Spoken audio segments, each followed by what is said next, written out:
Peggy 18.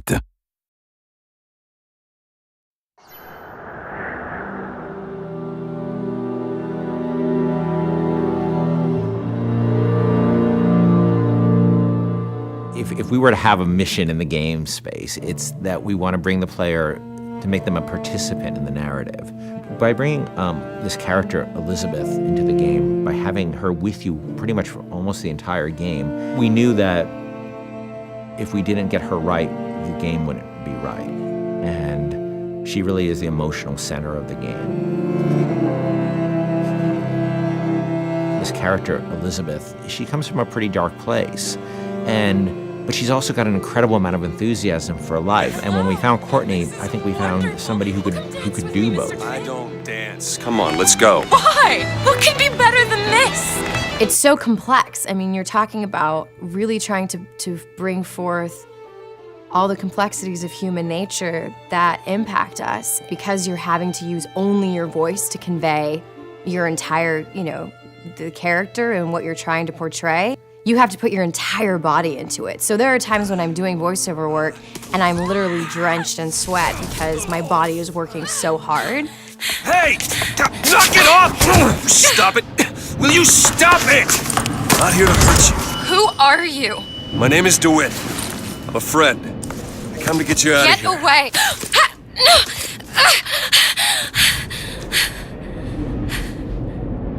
Are you real?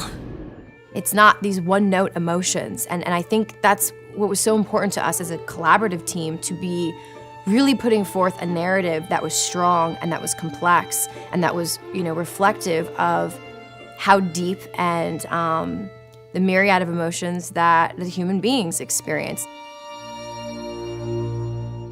She really had a sense of telling a story and having a conversation with no words. If you're watching a silent film, you understand what's going on and you don't need words. We saw her and Sean's like, by the way, this is the girl. I'm like, oh yeah, that's the girl, absolutely. I had to really rely on my imagination and rely on what I was being told by, the director.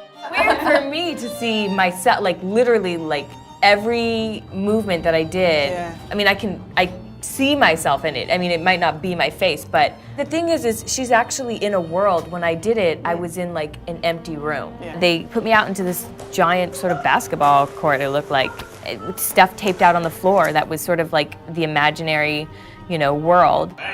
She had to do a lot of physical things that I probably wouldn't do in my everyday life, kicking some butt and, with a bat and beating the hell out of something. It just started to feel like it was my voice, I just really started to connect with it physically, and this voice was all one. I don't understand, how could we get there? The incredible voice acting and the incredible motion capture acting was the most useful and inspiring element that we could have had for Elizabeth. Liz will follow you around the world, and if you decide that you don't want to go where she thought you were heading, she can handle that really, really cleverly. She will stop if you stop. She will keep running if you decide that you're not interested in what you're doing here. She will be by your side no matter what you end up doing. The moment you come up against a character who's just sort of standing there, or behaves robotically, or behaves in a way that is so alien to what you'd expect out of a human being, you just shut them off. And you just say, oh, they're just a video game character. I don't need to worry about feeling anything about them. And so we tried a lot of things. We tried to make Liz have emotions so that she can react to things in the world and things that you do. For example, we might say that Liz will feel comfortable leaning against this wall, but she'll do so with her arms crossed.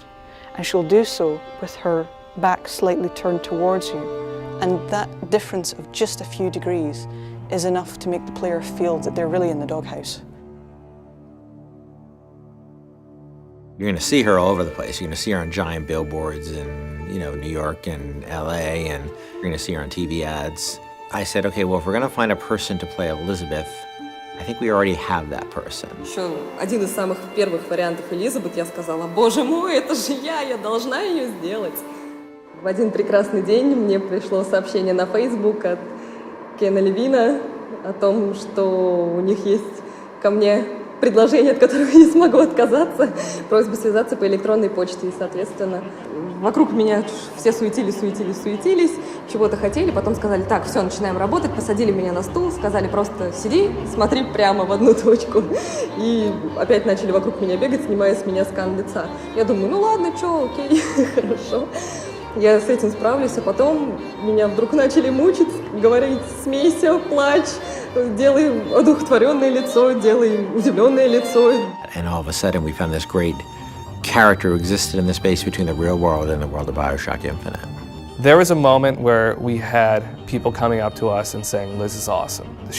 I have a story to tell you about. And it was, everybody had their own unique stories because she was just doing systemic things. They could do the same thing twice.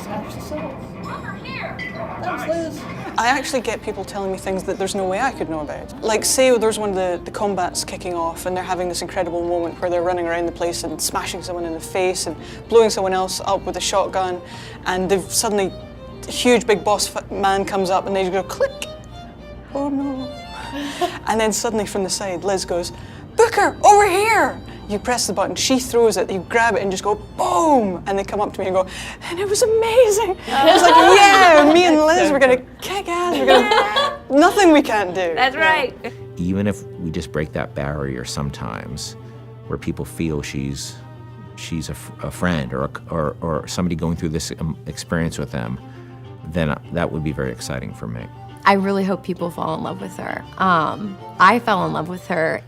I forget she's not a real person sometimes, and I know Courtney really well, and I forget sometimes that that's Courtney's voice, and that's Heather's motion, and that's the team's other work, and she becomes a real person to me many times. And I think the reason we call her Liz internally is because she became a real person to us in a lot of ways. Elizabeth has been locked in her tower for however many years it was, and now instead she's going to be released from her secondary tower, which is our studio, and let loose in the world for real. And that's just an incredible feeling. Let's go! Come on, let's go!